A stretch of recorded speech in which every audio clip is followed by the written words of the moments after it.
With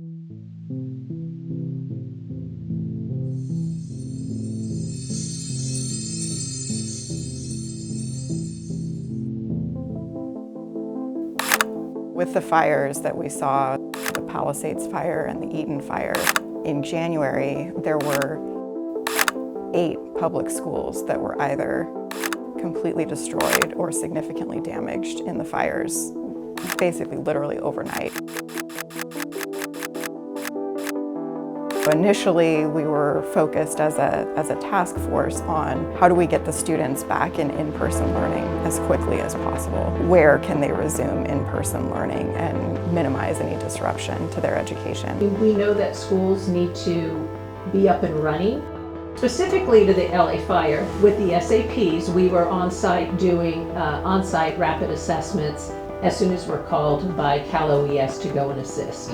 And so we had about I think it was 8 engineers out in the field at 2 separate times evaluating 22 schools. All but 1 of those public schools, so 7 of the 8, were able to resume in-person instruction by February 14th, a little more than a month after the fires occurred.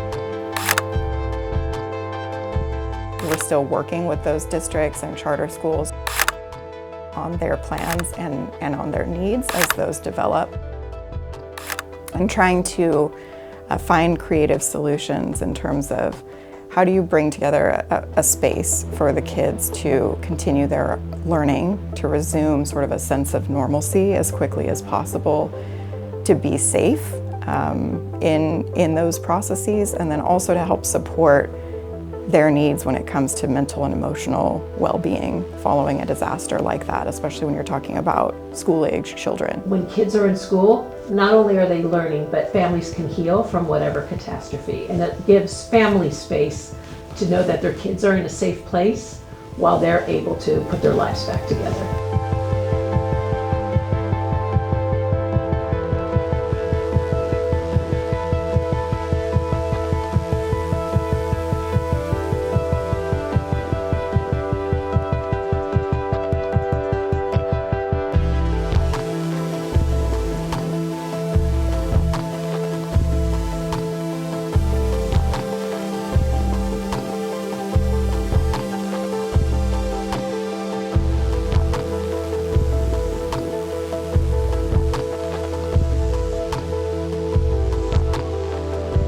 The National Emergency Management Basic Academy that's offered by FEMA and the Department of Homeland Security.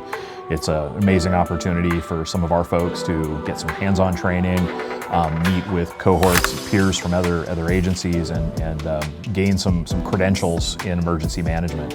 And it kind of elevates our program and kind of shows that DGS is a serious partner in the emergency management community, and that pairs nicely with our emergency management mission and the things we do for the state during a state emergency.